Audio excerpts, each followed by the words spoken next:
저는 서울 여의도에 살고 있는 30대 후반의 미혼 여성으로 의사라는 직업을 가지고 있습니다. 사실 제가 일하는 병원의 병원장님에게는 오래전 잃어버린 외동딸이 있었는데 그 딸을 생각지도 못한 뜻밖의 장소에서 만나게 됩니다. 제가 결혼을 하기 위해 인사드리러 간 예비 시댁에서 온갖 구박과 함께 노예 취급을 받으며 살고 있었던 겁니다. 그 모습을 보는 순간 얼마나 원통하고 열불이 나던지 예비 시댁을 뒤집어 엎고 싶은 심정이었습니다. 결국 저는 많은 우여곡절 끝에 병원장님의 딸을 그 지옥 같은 시댁에서 구출해내며 병원장님과도 재회를 시켰지만 말이에요. 아직도 그날의 일을 생각하며 심장이 두근거리는 것이 아주 조마조마합니다. 저는 사실 결혼이라는 것에 딱히 관심이 없었습니다. 의사라는 직업에 나름 만족하고 있었고 또 일에 대한 자부심도 강해 큰 보람을 느끼고 있었거든요. 그런데 제가 일에만 빠져있는 모습이 안타까웠는데 저랑 친한 지인이 괜찮은 사람을 소개해주겠다면서 만나보라고 하는 것이었어요. 저처럼 일만 하느라 아직 결혼을 못했다면서 저와 잘 어울릴 것 같다면서요.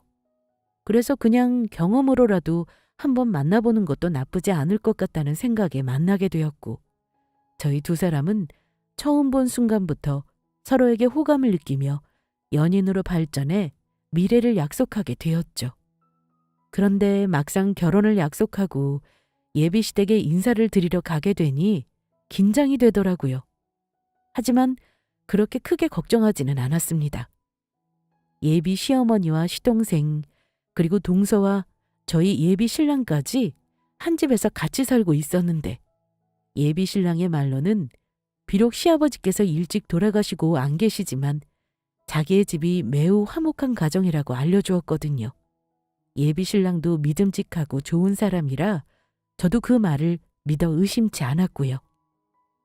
그런데 처음 시댁에 인사드리러 간 첫날부터 전 조금 이상함을 감지했습니다. 집안에 의사 며느리가 들어왔다면서 예비 시모가 엄청 좋아하며 기뻐하셨고 분명 시댁 식구들 모두 저를 환대해주긴 했는데 뭔가 꺼림칙한 느낌이었다고나 할까요? 게다가 시댁 식구들 모두 예비 동서를 대하는 것이 조금 이상했습니다. 시댁에서 차려준 밥을 먹고 있는데 예비 동서가 저희랑 같이 먹을 생각을 전혀 하지 않고 있던 거예요. 집안에 가정부로 들어온 것도 아닐 텐데 당연하다는 듯 시댁 식구들의 수발을 들고 있었죠. 그런데 현정 씨는 저희랑 같이 밥 안 먹나요? 그건 신경 쓰지 말거라. 내가 괜찮다고 아무리 말려도 소용없고 현정이가 가족들 수발 드는 거 워낙 좋아해서 그러는 거니까 우리나 맛있게 먹으면 된다. 안 그러니 현정아? 예? 물론이죠. 형님, 저는 신경 쓰지 말고 드세요. 저는 나중에 천천히 먹어도 되니까. 그리고 그 다음. 아무리 봐도 납득하기 어려운 상황을 경험하게 됩니다. 시어머니가 음식을 먹다 떨어뜨려 옷에 얼룩이 묻었는데 그걸 시어머니가 물티슈조차 직접 닦는 것이 아니라 예비 동서가 나서 재빨리 닦아주는 것이었어요. 그런 동서의 행동을 저희 예비 신랑이며 시동생까지 당연하다는 듯 아무렇지 않게 지켜보고 있었고요. 하지만 저에게 의문인 것은 그뿐만이 아니었어요. 바로 예비 동서에 관한 것이었죠. 아무리 봐도 동서의 얼굴이 매우 낯이 익었던 겁니다. 그래서 예비 동서를 어디서 봤는지 곰곰이 생각해도 떠오르지 않아 모두 밥을 먹은 후 식탁을 정리하는 예비 동서를 옆에서 도와주며 살며시 물었죠. 그런데 현정 씨, 우리 어디서 본 적 있지 않아요?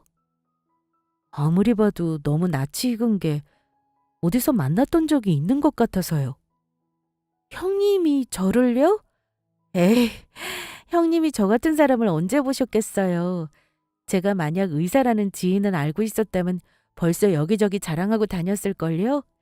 아마도 다른 사람이랑 착각하신 거겠죠. 저는 오늘 형님 처음 봤는걸요? 정말 낯이 많이 익은 얼굴이긴 했지만 그때는 예비동서의 말에 그냥 넘어갔었습니다. 저를 본 적이 없다는 사람을 물고 늘어질 수도 없었으니까요. 게다가 예비신랑에게 대충은 들어 알고 있었지만 같이 설거지를 하며 예비동서의 기구한 사연도 알게 되었거든요. 예비동서는 사실 부모님이 없는 고아였습니다. 기억은 잘 안 나지만 동서가 7살 어린 시절 작은엄마 집에 놀러 간 적이 있는데 같이 시장 구경을 갔다가 엄마랑 닮은 사람의 뒷모습에 작은엄마의 손을 놓고 따라갔었다고 해요. 그래서 그 엄마 닮은 사람을 따라 버스까지 타게 되었고 정신을 차리고 보니 혼자 버스에 남아 있었다고 합니다. 그렇게 동서는 가족들을 잃어버리고 고아가 된 것이죠. 옆에서 듣기만 해도 참으로 안타까운 사연이 아닐 수 없었습니다. 괜히 그 이야기를 듣는데 예비동서에게 잘해줘야겠다는 생각이 들 정도였으니까요. 그런데 전 예비시댁에 2번째로 방문하게 되는 날 엄청난 걸 목격하게 됩니다. 제가 예비시댁을 방문했던 첫 번째 날, 저희 예비신랑이며 시댁 식구들이 예비동서를 대했던 것은 약과에 불과했던 겁니다. 사람들 모두 예비동서를 인간 대접도 제대로 해주지 않으면서 노예처럼 부려먹고 있었으니까요.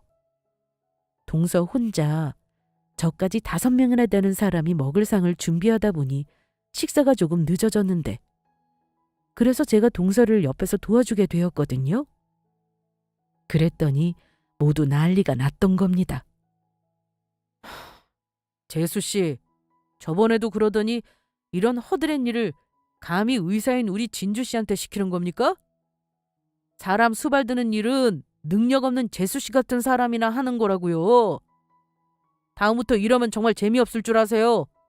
저번처럼 집에서 쫓겨나고 싶은 건 아니겠죠? 제대로 좀 하세요. 야, 형수님 앞에서 나 창피하게 정말 이럴 거야? 고아인 주제에 내가 결혼해줬으면 이런 일이라도 잘해야 될 거 아니야. 넌 왜 이렇게 멍청한 거야? 이럴 줄 알았으면 나도 형처럼 의사나 변호사 같은 똑똑하고 능력 있는 여자 만나서 결혼했어야 했는데 그때는 뭐가 눈에 씌었던 거지. 저런 아무것도 할 줄 모르는 멍청한 것을 뭐가 좋다고 쫓아다녔던 건지. 진주야, 너는 아무것도 하지 말고 가만히 있거라. 이런 일은 현정이 저런 애나 하는 거다.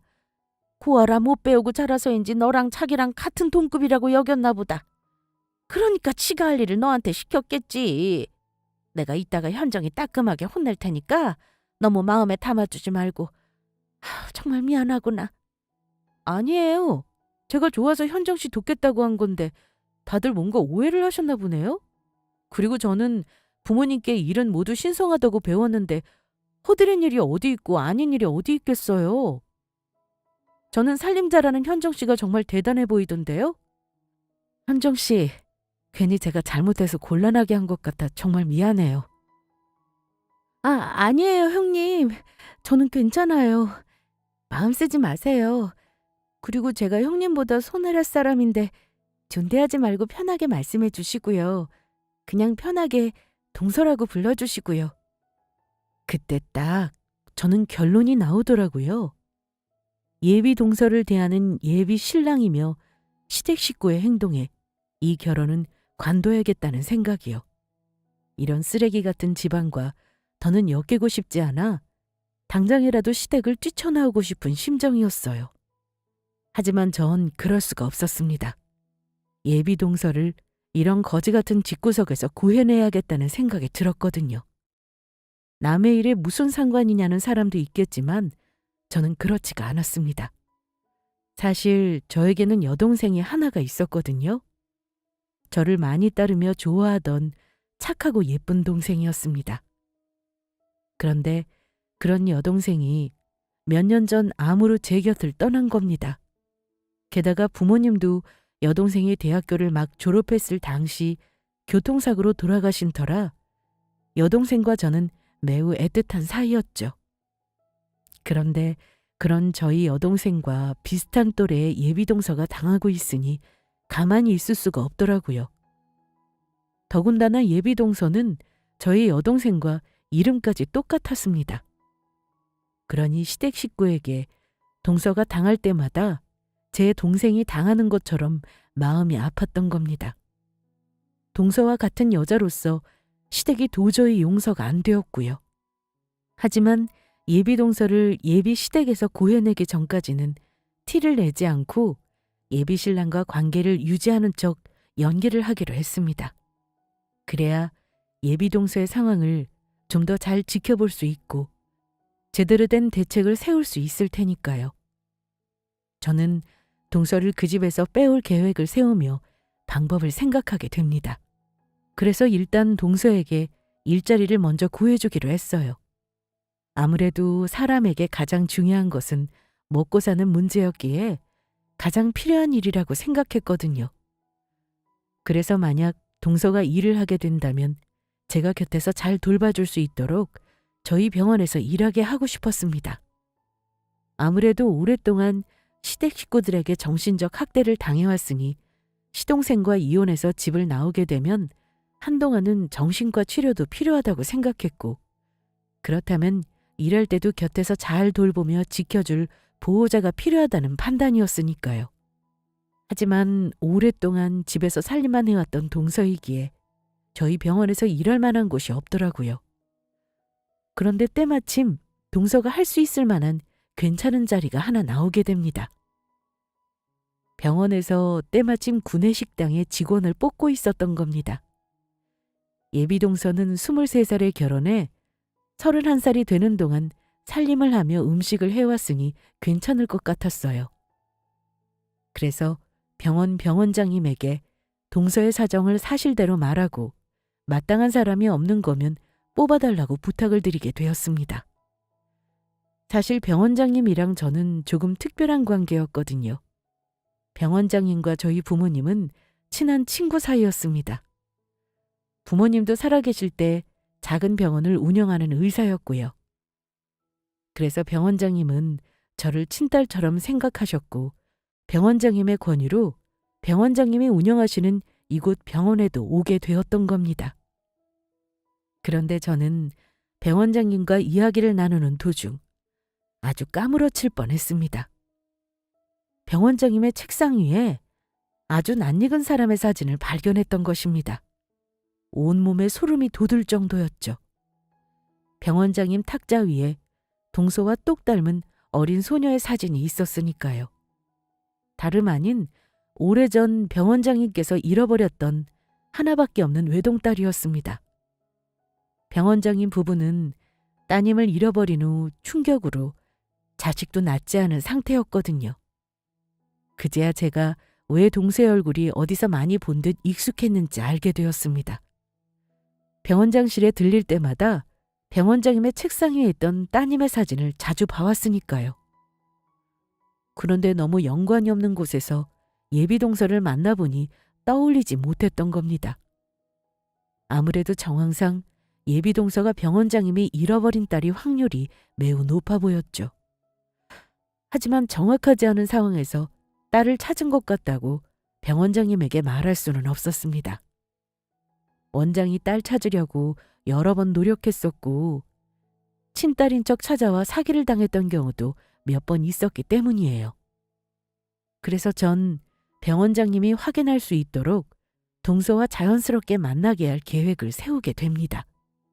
하지만 그 전에 동서에게 확인할 중요한 몇 가지 사실이 있었어요. 동서도 시댁에서 나오고 싶은 것인지 의견을 물어봐야 했으니까요.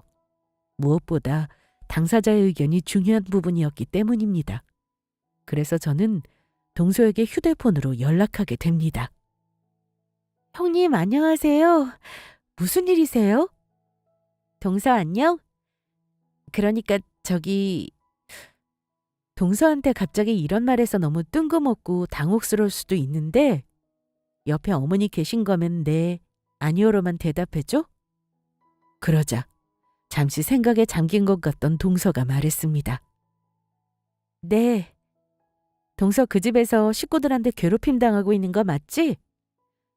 그래서 혹시 그 집에서 나오고 싶은 거면 지금 네라고 대답해 주겠어? 네. 그러면 동서, 내가 정말로 동서 어디서 본 것 같은데 내일 우리 병원에 와볼래? 내가 정확히 확인하고 싶은 것도 있고 해서. 동서가 그 집에서 정말 나오고 싶은 거면 내일 우리가 꼭 만나서 이야기를 해야 할 것 같아서. 그럴 수 있지? 네, 형님. 알겠어. 그러면 내가 문자로 우리 병원 위치랑 시간 알려줄 테니까 어머니랑 서방님한테는 내가 결혼 전 동서랑 친해지고 싶어서 내일 밥 사주겠다고 졸라서 어쩔 수 없이 나가는 거라고 말해. 그러면 아마 어머니도 보내줄 테니까. 그러면 동서 내일 봐? 예, 형님. 다음 날 저희 병원으로 찾아온 동서는 저를 보자마자 긴장해서인지 제 눈치를 보는 것 같았습니다. 일단 그 집에서 나오고 싶다고 예비 동서가 저한테 말하긴 했지만 혹시 제가 시댁 식구와 짜고 동서를 시험하기 위해 이런 일을 벌일 수 있다고 생각할 수도 있었으니까요. 그래서 제가 먼저 동서에게 솔직하게 털어놓았죠. 동서, 나 사실 먼저 고백할 게 있어. 나 상호 씨랑 파혼할 거야. 그날 시댁에 갔을 때 동서한테 하는 거 보고 내가 질려버렸거든.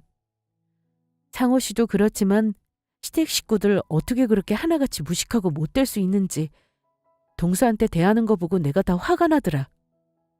그래서 말인데 동서 내가 전화로 했던 말 그냥 해본 말 아니고 진심이거든? 그러니까 동서 그 집에서 나올 생각 있으면 말해. 내가 도와줄 테니까. 제 말에 예비 동서는 머뭇거리는가 싶더니 울음을 터뜨렸습니다. 형님, 저 정말 그래도 되는 거예요? 그 집에서 나올 수만 있다면 그러고 싶어요. 저 좀 살려주세요. 동서, 아니 현정아, 내가 동서 현정이라고 불러도 되는 거지? 그러니까 현정아, 이제 걱정하지 마. 현정이가 원치 않으면 그렇게 살지 않아도 돼. 고아는 죄도 아니고 현정이가 잘못한 거는 더더욱 아니니까 내가 지켜줄게. 그리고 앞으로는 나보고 형님이라고 하지 말고 언니라고 불러. 언니가 앞으로는 현정이 무슨 일 있든 꼭 지켜줄 테니까. 네, 언니. 정말 고맙습니다. 오래 산 남편이랑 시댁 식구보다 언니가 더 가족 같으세요. 그런데 내가 볼 때 서방님이 절대로 그냥은 이혼 안 해줄 것 같고 그동안 시댁이나 서방님이 현정이 너 괴롭혔다는 증거 같은 게 있어야 하거든? 혹시 그런 게 있을까? 아, 그런 거라면 저한테 있어요. 사실 저도 이혼하고 싶어서 그러려면 증거가 필요하다고 해서 식구들 몰래 증거를 모아놓고 있었거든요. 그런데 막상 이혼하려고 하니 제가 혼자 잘할 수 있을지도 의문이고 겁이 나서 못했어요. 만약 이혼을 못하게 될 경우 남편님의 시댁 식구들이 저를 괴롭힐 것도 같았고요. 그런데 언니가 곁에서 도와주신다면 저 할 수 있을 것 같아요. 이번엔 저 용기 내볼게요. 그렇다니 정말 다행이다. 그러면 일단 그 집에서 탈출부터 하고 변호사를 만나보자. 일단 현정이 너 자리 잡을 때까지 우리 집에서 나랑 같이 살면 되니까 그런 건 전혀 걱정하지 말고. 변호사 비용은 내가 내줄 테니까 일단 아무 생각하지 말고 있어. 하지만 그렇게까지 신세지면 제가 너무 죄송한데요. 아니야, 괜찮아. 정 미안하면 현정이 너가 나중에 돈 벌어서 천천히 갚으면 되잖아. 현정이 너 일자리도 우리 병원에 내가 미리 구해놨어. 그러니까 지금은 부담 갖지 말고 일단 그곳에서 나올 생각부터 하자. 네. 이 은혜 제가 평생 두고두고 갚겠습니다. 정말 고맙습니다. 그리고 동서를 직접 보자. 모든 것이 확실해졌습니다. 동서는 정말로 병원장님의 딸이 맞았어요. 나이만 들었지 정말로 병원장실에 있는 병원장 따님과 똑같은 얼굴을 하고 있었으니까요.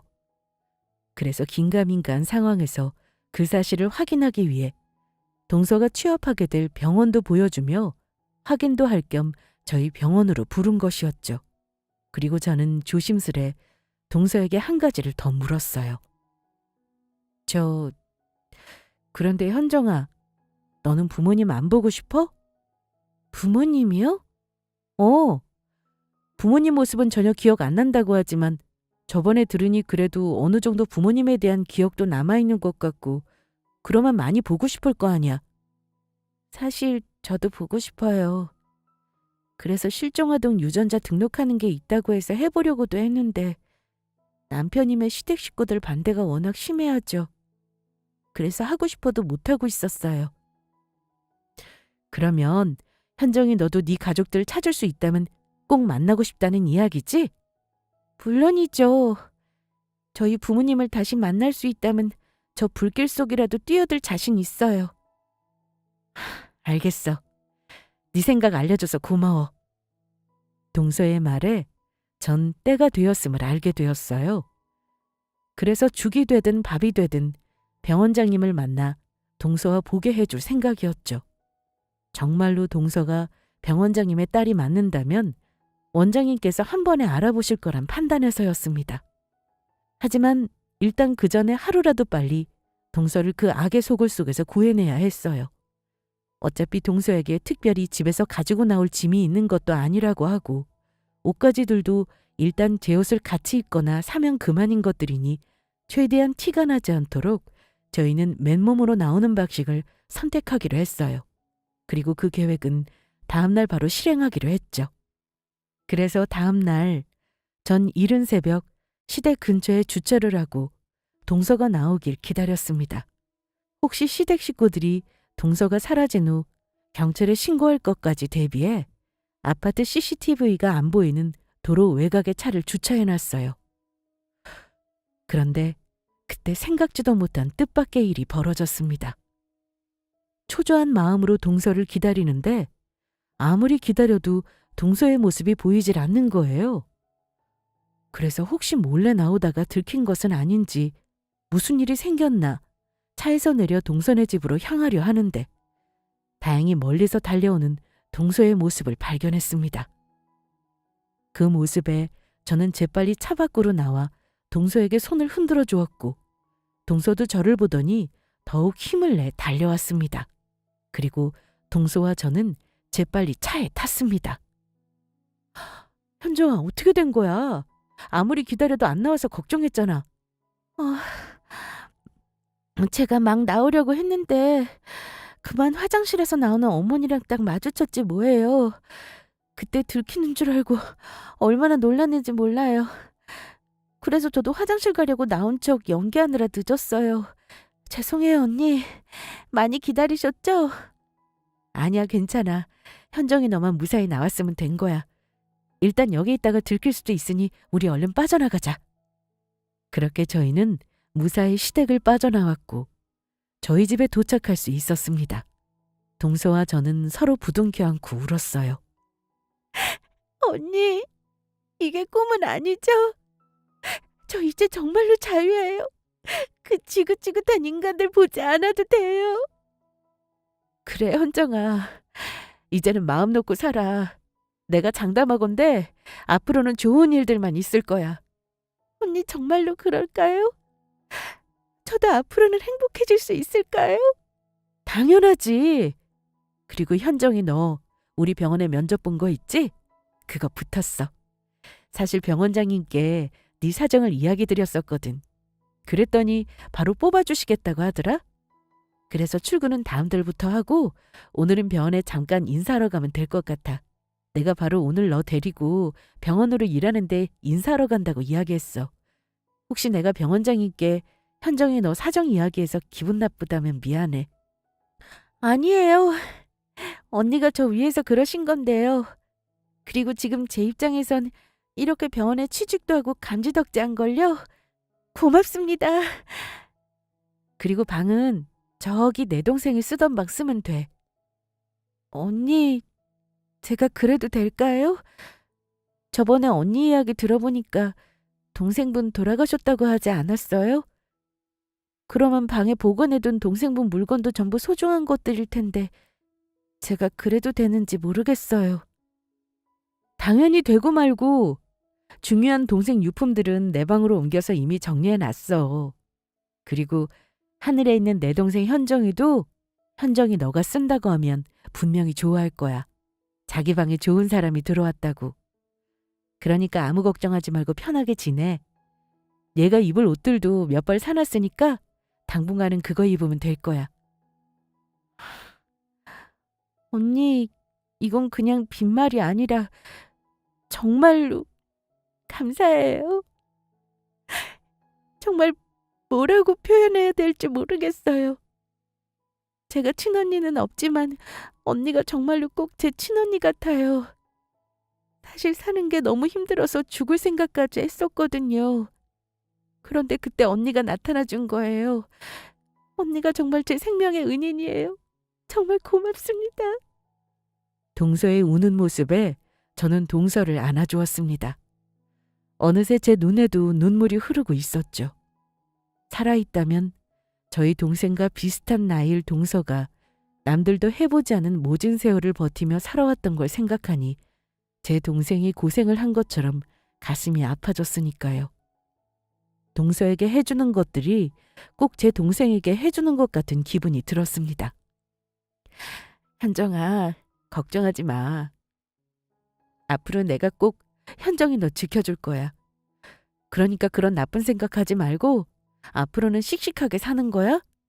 현정이 넌 누구보다 소중한 사람이라는 걸 절대 잊어서는 안 돼. 알겠지? 네, 언니. 그럴게요. 그리고 전 다음 날 동서를 데리고 병원에 출근해 병원장님께 바로 연락을 드렸어요. 말씀드린 병원에서 근무하기로 한 동서를 인사시키고 싶다고요. 원장님도 흔쾌히 허락하셨고 저희는 병원장실로 가게 되었습니다. 동서는 자기를 채용해 주신 병원장님한테 감사하다며 드실 음료라도 사가고 싶다는 말에 음료수 세트를 사서 병원장실로 가게 되었습니다. 동서는 병원장실에 들어가자마자 병원장님께 고개 숙여 인사했어요. 안녕하세요, 원장님. 처음 뵙겠습니다. 박현정이라고 해요. 저에게 이런 소중한 일자리를 주셔서 정말 감사합니다. 그러나 병원장님은 말이 없었어요. 그저 동서의 얼굴을 뚫어지게 쳐다볼 뿐이었죠. 그래서 저는 바로 직감할 수 있었습니다. 동서가 정말로 병원장님의 딸이 맞다는 걸요. 병원장님은 떨리는 목소리로 동서에게 물었어요. 혹시 실례가 안 된다면 현정 씨도 부모님 잃어버리고 어린 시절 보육원 생활을 했다고 들었는데 그 전에 부모님이랑 살던 기억이 전혀 없는 겁니까? 다름이 아니라 현정 씨가 제가 아는 사람이랑 많이 닮아서요. 기억나는 게 조금이라도 있다면 혹시 괜찮으면 이야기해 줄 수 있을까요? 기억이 전혀 없는 건 아니고 아주 조금 기억에 남는 게 몇 가지 있어요. 제가 어릴 때 아빠가 저에게 귀여운 노란색 오리 인형을 선물해 주신 적이 있는데 제가 그 오리 인형을 꾀꾀기라고 불렀거든요. 그런데 아빠가 그 인형을 보더니 저랑 닮았다고 저보고 꾀꾀기라 부르며 놀리셨어요. 저희 아빠는 제가 귀여워서 장난으로 그런 건데 아빠가 저를 못생겨서 놀리는 줄 알고 속상해서 울었던 기억이 나요.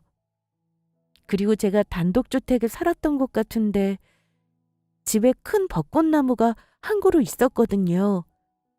봄만 되면 예쁜 꽃들이 피어서 제가 그 나무를 굉장히 좋아했어요. 그리고 또 기억나는 게 제가 외갓집에 놀러 갔다 장작이 타는 아궁이 앞에서 장난치다가 팔뚝에 화상을 입은 적이 있어요. 그 흉터가 아직도 남아 있습니다. 혹시 괜찮다면 그 화상 흉터 좀 보여줄 수 있을까요? 제가 알던 사람도 팔뚝에 흉터 자국이 있어서 그럽니다. 병원장님의 말에 동서는 소매를 걷었습니다. 그리고 팔뚝에 난 흉터를 보는 순간 병원장님은 동서에게 다가가 꼭 껴안았습니다.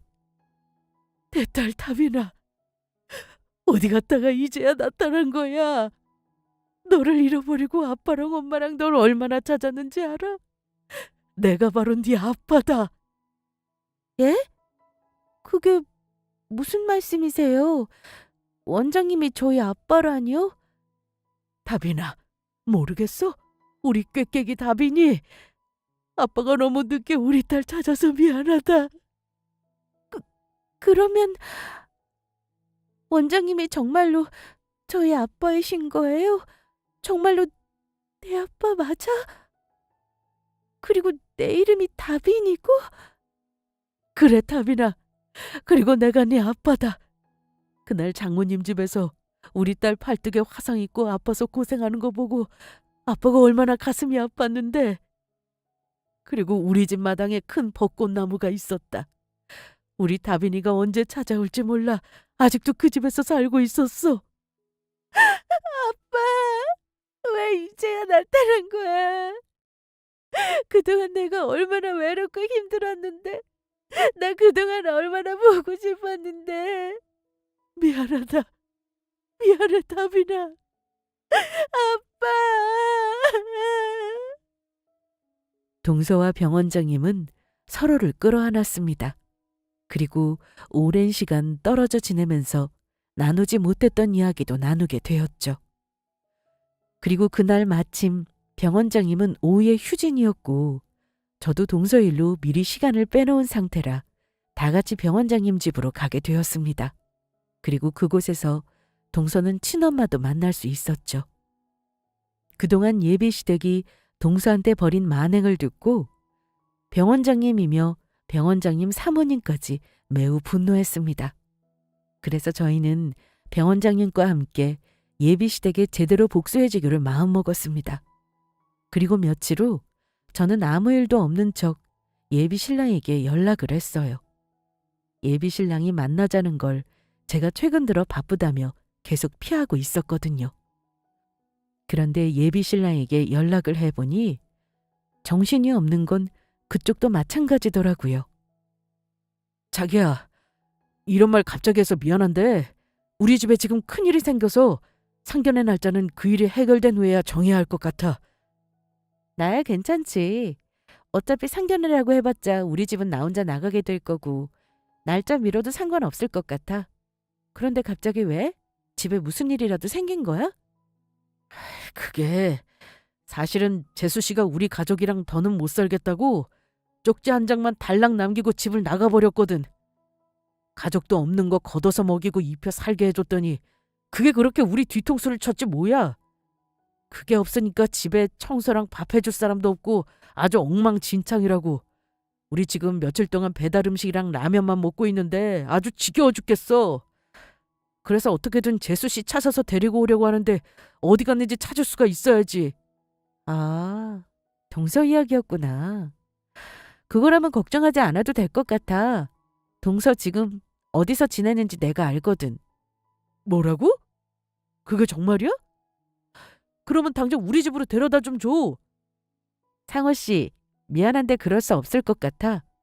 그리고 상호 씨랑 자기 식구들한테 한 말도 있으니까 전부 내가 말한 장소로 좀 와줘. 동서도 부를 테니 거기서 만나서 이야기해. 일단 알겠어. 그리고 재수 씨 어디 도망 못 가도록 자기가 잘 붙들고 있어야 해. 알겠지? 알겠어. 저는 그때 속으로 생각했어요. 니놈들이야말로 어디 도망갈 생각은 하지 말라고요. 그리고 원장님 부부와 동서한테 그 사실을 이야기했고 저희는 이제 드디어 모든 일을 결판지을 때가 왔다는 사실을 알게 되었죠. 그런데 제가 부른 장소에 도착한 시댁 식구들은 제가 약속을 잡은 뜻밖의 장소에 많이 당황한 듯 보였습니다. 게다가 제가 만나자고 한 장소에 동서는 없고 저와 병원장님만 있었으니까요. 제가 만나자고 했던 장소가 병원장실이었거든요. 그런데 왜 우리 가족을 자기 병원장실에서 보자고 한 거야? 재수 씨는 어디 있고? 맞아요, 형수님. 빨리 저희 집사람 좀 집으로 돌려보내주세요. 집사람 없으니까 집안 꼴도 엉망이고 저 며칠째 빨지도 않은 옷 입고 출근하고 있단 말이에요. 그래, 고개 잘해주니까 아주 요즘 기세가 등등하더니 이제는 시엠이 무서운 것도 모르고 집을 나갔지 뭐냐. 아주 겁대가리를 상실했다고. 그래서 이번에 집에 다시 돌아오면 제대로 혼쭐을 내주려고 한다. 다시는 집 나간다는 생각 못하도록. 그러니까 진주 네가 현정이 좀 잘 설득해서 좀 보내주거라. 그 전에 여러분께 알려드릴 소식이 있어요. 저희 병원장님이 오래전에 잃어버린 따님이 있었거든요. 그런데 얼마 전에 기적처럼 찾았지 뭐예요? 그래서 그 기쁜 소식을 여러분들과 나누고 싶어서 이렇게 부르게 되었어요. 에? 너희 병원장님이 딸을 찾는 건 좋은 일이다만 그게 도대체 우리랑 무슨 상관이 있다고 부른 건지 모르겠구나. 나는 현정이 그거만 데리고 집에 가면 그뿐이다. 그러니까 어서 현정이나 데려와. 형수님, 여기 병원장님이 따님을 찾았든 말든 저희랑 아무 상관 없다고요. 그러니까 어서 집사람 좀 데리고 와주세요. 그 사람 지금 어디 있어요? 장소만 알려주시면 제가 당장 데리고 갈 테니까 어디 있는지만 알려주세요. 상관이 없기는 왜 없어요? 여러분도 모두 잘 알고 있는 사람이 바로 병원장님 따님이신데. 우리가 아는 사람이라니? 내 주변에 그럴 사람은 절대 없을 텐데. 맞아. 자기가 뭔가 오해하고 우리까지 부른 것 같네. 맞는지 아닌지는 세 사람이 직접 보고 확인하면 되고요. 이제 곧 도착한다고 했으니까 병원장님 얼굴 보고 말씀하세요. 그때였어요. 병원장실 문에 노크 소리가 들리는 것. 그리고 동서가 잘 차려입은 모습으로 문을 열고 나타났죠. 그러자 시댁 식구들이 동서를 어안이 벙벙한 표정으로 바라보더라고요. 소개가 늦었죠? 알아보니 글쎄 동서가 저희 병원장님의 잃어버린 따님이었지 뭐예요. 그래서 앞으로 동서가 여러분들에게 돌아가는 일은 없을 거예요. 동서는 앞으로 영원히 자기 친부모님이랑 살 생각이니까요. 그 사실 말씀드리려고 전부 부른 거였어요. 하지만 동서가 병원장님 딸이란 말에 이미 시댁 식구들은 동서가 다시는 시댁에 돌아가지 않을 거란 말이 들리지 않은 것 같았어요. 동서가 큰 병원의 딸이니 앞으로 자기들이 동서를 이용해 편하게 살 수 있을 것 같다는 기대감에 잔뜩 부풀어 있는 것 같았죠. 그동안 자신들이 동서한테 했던 짓거리들은 전혀 생각하지 못한 채요. 어머나 세상에, 그게 사실이냐? 그거 아주 잘 됐구나. 현정이는 우리가 그동안 돌봐준 은혜는 잊지 않았겠지? 저기 원장님, 아니지, 이제 내가 사돈이라고 불러야 되나? 저기 사돈, 제가 그동안 따님을 금이야 오기야 얼마나 소중히 생각하며 대했는지 아십니까? 저희 친딸 이상으로 잘해줬다고요. 그러니까 그런 제 공로를 잊으시면 안 됩니다. 엄마, 나도. 사돈어른, 저도 재수씨 정말 저희 친가족이라 생각하고 대했거든요. 이번에도 갑자기 집 나가서 제가 얼마나 걱정했는지 몰라요. 재수씨 걱정에 제가 밥도 제대로 못 먹었다니까요. 이게 웬 떡이야? 고아 마누라 얻어서 그동안 짜증났는데 그런데 마누라가 이런 큰 병원 병원장 딸이었다니. 앞으로는 마누라 덕 보면서 호강하고 살게 생겼네. 당신 앞으로는 우리 가족들에게 더 잘해. 그동안 우리가 잘 보살펴준 덕분에 당신이 이렇게 친부모도 찾을 수 있게 된 거라고. 이 하늘 같은 서방님 말 무슨 뜻인지 알겠어? 시댁 식구들의 말을 묵묵히 듣고 있던 동서는 성큼성큼 시동생 앞으로 걸어갔습니다. 그리고 있는 힘껏 시동생에게 싸다구를 날려버렸죠. 이 그지 같은 게 어디서 그런 말 같지도 않은 헛소리를 짓거리고 있어. 니들이 지금까지 나한테 무슨 짓 했는지 벌써 잊었어? 그동안 같이 살면서 나 노예처럼 부려먹으면서 못살게 괴롭혔었지? 니들은 사람을 식모 취급하면서 부려먹는 게 호강시켜주는 거냐? 니들이 나한테 했던 일들 절대 용서 안 할 거야. 내가 고통받은 만큼 똑같이 되갚아줄 거라고. 여보, 도대체 그게 무슨 소리야? 우리 식구가 언제 당신을 노예처럼 부려먹고 괴롭혔다고. 장인어른이 들으시면 진짜인 줄 오해하시겠다. 장인어른, 저희 집사람이 하는 말은 전부 농담이니 신경 쓰지 마십시오. 그냥 다 같이 웃자고 한 이야기예요. 그렇습니다, 사돈. 사실 이렇게 말이 나와서 하는 이야기인데 현정이가 조금 머리가 덜 떨어져서 우리가 곁에서 돌봐주느라 엄청나게 고생했거든요. 그래서 어쩌면 그런 우리에 대해 거짓말로 사돈께 나쁘게 이야기했을 수도 있는데 현정이가 뭐라고 했든 그건 전부 사실 아니니까 신경 쓰지 마세요. 제 말 뜻 알아들으셨죠? 저는 너무 화가 나 한마디 쏘아붙이려고 했습니다. 동서가 직접 이야기해 시댁 식구들이 그동안 얼마나 못살게 굴고 괴롭혔는지 이미 모든 상황이 들통났는데도 반성은 못할 망정 이번엔 동서의 친부모님인 병원장님의 재산까지 노리고 동서를 모함하며 또다시 거짓말을 하려고 했으니까요. 정말 인간이길 포기한 것들 같았죠. 그런데 제가 먼저 말을 꺼내기도 전에 모든 이야기를 가만히 듣고 있던 병원장님께서 앞에 있던 커피잔을 들어 커피를 시댁 식구 얼굴에 뿌려버렸습니다. 이것들이 지금 뭐라고 헛소리를 짓거리는 거야? 아무리 주둥이로 나불거려도 말이 사람 같아야지 들어주지. 얼마나 멍청하고 생각이 없으면 내가 그런 니들의 말 같지도 않은 소리에 속아 넘어갈 거라고 생각을 해? 니들이 아무리 그렇게 말한다고 해도 그동안 우리 딸 식모처럼 부려먹었던 거 내가 모를 줄 알아? 이미 최 선생이 당신들 집에 갔을 때 우리 딸을 어떻게 대했는지 전부 말해줬어. 어떻게 사람한테 그런 짓을 저지를 수가 있어? 게다가 우리 다빈이가 당신들이 우리 딸 괴롭혔던 증거 모아둔 거 보여줘서 내가 전부 확인했다고. 저 내 딸이랑 결혼해서 인생 망치게 만든 쭉정이 같은 놈이랑 당장 이혼시키고 니들도 내 딸 괴롭힌 죄값 제대로 받게 할 테니까 마음 단단히 먹고 준비하는 게 좋을 거야. 내 모든 걸 걸고서라도 니들 제대로 나락으로 보내줄 생각이니까. 이럴 수는 없습니다. 사돈, 제가 앞으로는 우리 현정이한테 잘하겠습니다. 현정이가 병원장 딸인 줄 알았으면 진작 잘해줬을 텐데. 그러니까 사돈, 저희에게 한 번만 기회를 주십시오. 저희가 잘못했어요. 장인어른, 제발 한 번만 기회를 주십시오. 제가 앞으로는 저희 집사람 여왕마마처럼 떠받들면서 살게요. 저 집사람 아직 많이 사랑합니다. 집사람 없으면 못 산다고요. 진주씨, 자기도 뭐라고 한마디 좀 해봐. 이제 곧 우리 결혼하면 한 가족이 될 텐데 자기라도 우리 편 들어줘야지. 어서 사돈어른 좀 잘 설득해보라고. 이게 어디 우리만 잘 되자고 그래? 우리가 잘 돼야 자기도 잘 되는 거라고. 그래야 우리 결혼할 때 재수씨 친정에 콩고물이라도 하나 얻어먹지. 그 한마디에 저는 제대로 뚜껑이 열리고 말았죠. 마지막까지 본인들 잘못에 대해 반성은 안 하고 끝끝내 동서를 이용할 생각뿐이었으니까요. 그래서 전 병원장실에 있던 쿠션 하나를 들었습니다. 그리고 예비 신랑을 후려 팼죠.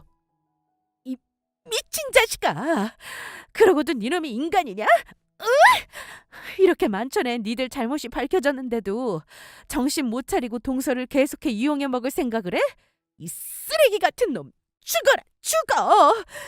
그리고 오늘에서야 하는 말이지만 너랑 나 사이도 오늘로써 끝이다. 너랑은 파혼이니까 나랑 결혼할 생각은 꿈도 꾸지 마.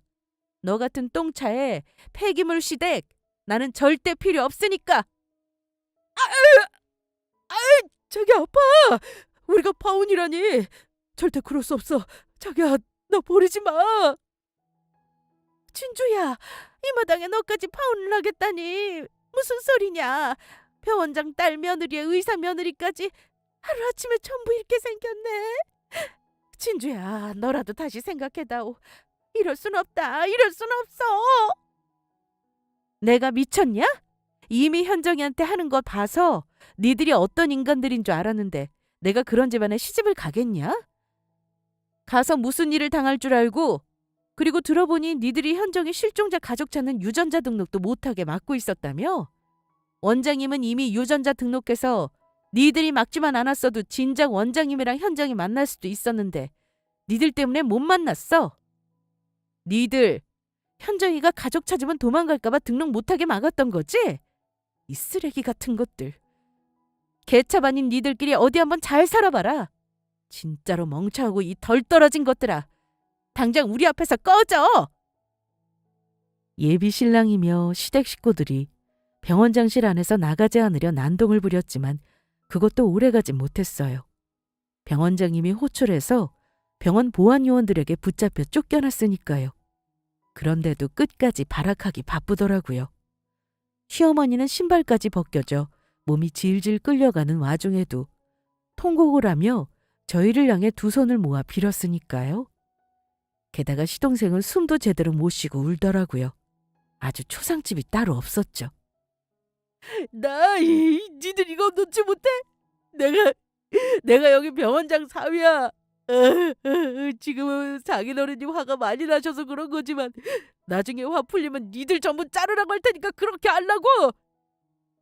안 돼. 이게 어떻게 온 기회인데 절대로 포기 못해. 진주야, 현정아, 제발 마음 좀 돌려다오. 다시 한 번만 생각해줘. 진주씨, 내가 잘못했어. 제발 나 버리지 마. 진주씨. 그 후 동서는 시동생에게 이혼 소송을 걸었고 시댁 식구 모두 예비 동서에게 위자료까지 물어줘야 했습니다. 다행이라면 예비 시동생과 동서 사이에 아이가 없다는 것이었어요. 글쎄 예비 시동생이 그 나쁜 놈이 아이를 낳으면 동서를 닮은 멍청한 아이가 나올 수 있다면서 아이를 갖지 말자고 했다고 하더라고요.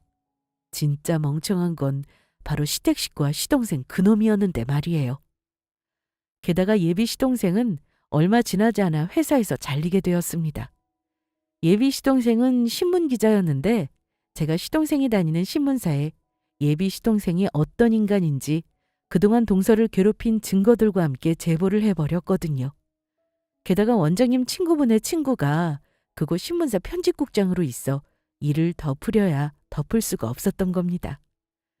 결국 다른 경쟁 신문사에 소문이 퍼져 일이 더 커지기 전에 신문사에서는 시동생을 자르게 된 것입니다. 예비 시동생은 신문사에서 잘린 후 바로 업계에 소문이 나 지방 신문사조차 써주는 곳도 없었다고 하네요. 하루아침에 백수가 되어버린 것이었죠. 그리고 예비 신랑 회사도 쫄딱 망했다고 합니다. 원래 회사가 좀 어려웠었는데 저를 이용해 잘 나가는 의사 부인과 결혼한다며 여기저기 제 이름을 팔아 몰래 빚까지 졌었나 봐요. 그런데 저와 파혼까지 한 마당에 돈을 빌려 시작한 새로운 프로젝트 사업까지 망하며 돌이킬 수 없는 상황이 되어버린 겁니다. 결국 살던 집까지 팔아 알거지 신세가 되었다고 해요. 그래서 현재 반지하 단칸방에서 세 식구가 생활을 하고 있다고 합니다. 그리고 동서는 잃어버렸던 진짜 가족들과 행복하게 잘 지내고 있습니다. 그리고 그동안의 상처를 치유하기 위해 정신과 치료도 받고 있고요. 저와도 자주 만나며 친자매처럼 지내고 있습니다. 제가 자기 친언니 같다며 얼마나 잘 따르며 애교도 많은지 모르겠어요. 병원장님이며 병원장님 사모님이며 저에게 딸을 찾을 수 있게 해줬다며 많이 고마워하셨고요. 그러면서 앞으로는 병원장님 내외 두 분께서 저를 진짜로 친자식처럼 여기며 잘 돌봐주시겠다고 하시더라고요. 이미 새로 여동생을 하나 얻은 것만으로도 감사한데 좋은 부모님까지 생긴 거나 다름없었죠. 인생을 살며 여러 일을 겪는다지만 그래도 우리 한 가지 사실은 결코 잊지 말아야겠습니다. 사람이 착하게 살아야 한다는 건 말이에요. 그러면 언젠가 나에게도 새로운 행복이 찾아와 문을 두드릴 테니까요. 앞으로도 행복을 찾아 좋은 사람으로 살아보겠습니다. 모두 끝까지 들어주셔서 감사합니다.